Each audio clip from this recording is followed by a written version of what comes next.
Paul, you didn't make that easy for yourselves. No, we often don't, to be honest. But look, it's Premier Intermediate. It's up and down the whole time. It's so hard. Like, you have to be ready for 7 games. You're not going to be at the pitch every time or for every half. But I suppose the thing is, just if you have one bad half or one bad game, you put something the next time is just improvement, you know. And look, we had a few harsh words and frank words at half time, which is needed at times as well. And look, the same as last week, we're down to 45 minutes with 15 men there, and the young fellas pulled us through, and some of the young fellas there again were excellent. You know, we have a couple of young lads coming onto the team there, and they were superb. Dara Butler was top class there in the second half.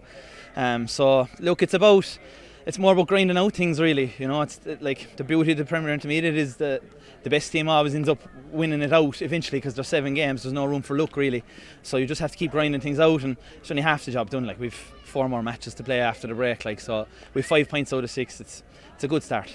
It is indeed a good start. You had a good start to the game, 2 points on the board. Kyla got a lovely one, Danny O'Leary free. Yeah. Then Dromin-Athlacca hit you with a thunderbolt, 1-9 from without reply. Yeah, 1-9. What was the reaction? On the field first. But sure, their movement was excellent there for that 15-minute period or 20-minute period, and we just found it very hard to get the grips. We were just a bit out of shape, and half back line was too far out. We had too much of a gap between the half back and the full back line. Sharp puckouts weren't really working. Fellas weren't really showing for the ball, but that can happen when you're under the cosh like that. Fellas kind of just for a couple of minutes. But the important thing was that by coming towards the end of the half, we kind of started.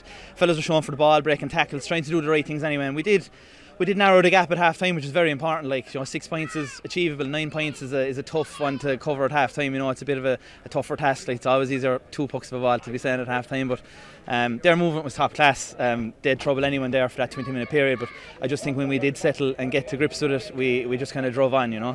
When you did get to grips with it, you got to grips quite quick after the half time break. 1-4 without reply yourselves to go ahead. Yeah, but we had a lot of things weren't working for us too, and they started to click, you know. It's often small things, a number of small things were going poorly for us, and we clicked them all nearly at the one time, and that's what happens when you do that. Same as Dromin-Athlacca did in the first half. But 1-4 without reply, and we got back into the game, got a point up, and we had a bit of a free take and malfunction there. But in fairness, again, Dara stood up and knocked over 4 or 5 there at the end. And look, we got the result at the end. That's all that matters. As you mentioned, 5 points out of a possible 6. A 2-week break now as the football gets underway. You must be happy with your position. Yeah, happy with our position, but look, like, we could end up being 7th or 8th yet. Like, you know, like, that's the thing about it. There's 8 more points on the board, and we have to definitely chalk off another 5 anyway, minimum. Like, you know, so just have to get that right.